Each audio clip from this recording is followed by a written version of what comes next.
नमस्कार दोस्तों, आज भारत की क्रिकेट संरचना एक ऐसे मोड़ पर खड़ी है जहां प्रतिभा, नियम और रणनीति तीनों एक साथ टकरा रहे हैं। और इस टकराव ने भारतीय खेल नीति को एक नए दौर में धकेल दिया है, जिसमें उम्र से जुड़े अंतर्राष्ट्रीय नियम अब सिर्फ खेल का मामला नहीं रहे, बल्कि ये भारत की सॉफ्ट पावर, टैलेंट मैनेजमेंट और ग्लोबल स्पोर्ट्स पॉलिटिक्स का हिस्सा बन चुके हैं। वैभव सूर्यवंशी जैसे युवा खिलाड़ी का उभरना इस बात का संकेत है कि भारत के पास टैलेंट की कोई कमी नहीं है, लेकिन अंतर्राष्ट्रीय संस्थाओं के बनाए हुए फ्रेमवर्क उस टैलेंट की गति को कैसे नियंत्रित करते हैं, यही असली खेल है। और अगर आप इस तरह की गहरी और सीधी एनालिसिस रोज देखना चाहते हैं तो चैनल को सब्सक्राइब करना मत भूलिए, क्योंकि यहाँ हर खबर को सिर्फ बताया नहीं जाता, बल्कि उसके पीछे की रणनीति को खोला जाता है। अब अगर हम इस पूरे घटनाक्रम को समझें तो वैभव सूर्यवंशी का नाम अचानक से सामने नहीं आया है, बल्कि यह उस लंबे सिस्टम का परिणाम है जो भारत में ग्रासरूट क्रिकेट से लेकर IPL जैसे बड़े प्लेटफॉर्म तक फैला हुआ है। लेकिन असली सवाल यह नहीं है कि वह कितने टैलेंटेड हैं, बल्कि यह है कि क्या भारत अपने सबसे युवा टैलेंट को समय से पहले अंतर्राष्ट्रीय स्तर पर उतार सकता है या नहीं। और यहीं पर ICC के नियम एक दीवार की तरह सामने खड़े हो जाते हैं, जो हर देश के लिए समान है, लेकिन हर देश पर उनका प्रभाव अलग अलग पड़ता है। ICC के नियम साफ तौर पर यह कहते हैं कि अंतर्राष्ट्रीय क्रिकेट खेलने के लिए खिलाड़ी को एक न्यूनतम आयु सीमा को पूरा करना होता है, और यही वह सीमा है जो भारत जैसे देश के लिए एक रणनीतिक चुनौती बन जाती है, क्योंकि यहाँ टैलेंट बहुत जल्दी तैयार हो जाता है। दूसरी तरफ ऑस्ट्रेलिया, इंग्लैंड या न्यूजीलैंड जैसे देशों में खिलाड़ी धीरे धीरे सिस्टम के जरिए आगे बढ़ते हैं, जिससे उनके लिए यह नियम कोई बड़ी बाधा नहीं बनता। लेकिन भारत में यह नियम एक तरह से टैलेंट के फ्लो को रोक देता है, और यही कारण है कि वैभव सूर्यवंशी का मामला सिर्फ एक खिलाड़ी का मामला नहीं रह जाता, बल्कि यह एक सिस्टम बनाम नियम की लड़ाई बन जाता है।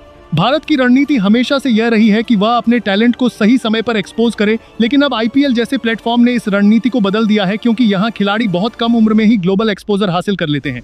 इसका सीधा असर यह होता है कि जनता और मीडिया दोनों ही उस खिलाड़ी को जल्दी से जल्दी टीम इंडिया में देखना चाहते हैं, लेकिन BCCI को यह संतुलन बनाना पड़ता है कि वह नियमों का पालन भी करे और टैलेंट को सही समय पर आगे भी बढ़ाए।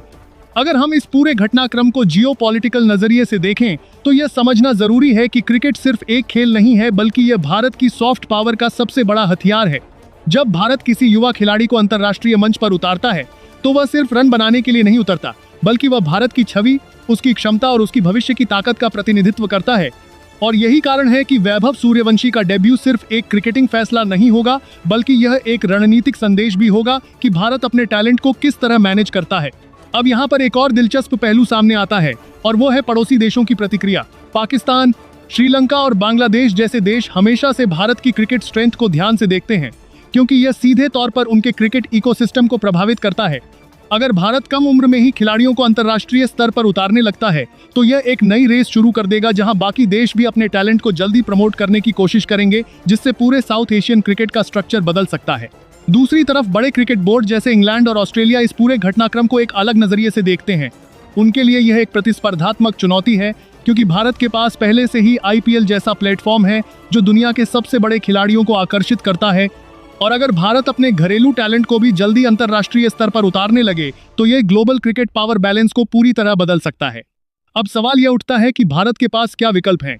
पहला विकल्प यह है कि वह ICC के नियमों का पूरी तरह पालन करे और खिलाड़ी को सही उम्र तक इंतजार कराए। दूसरा विकल्प यह है कि वह अपने घरेलू स्ट्रक्चर को और मजबूत बनाए, ताकि खिलाड़ी उस समय तक और भी ज्यादा तैयार हो जाए। और तीसरा विकल्प यह है कि वह ICC के स्तर पर इस मुद्दे को उठाए और नियमों में कुछ लचीलापन लाने की कोशिश करे। लेकिन यह तीसरा विकल्प आसान नहीं है, क्योंकि इसमें ग्लोबल कंसेंसस की जरूरत होती है।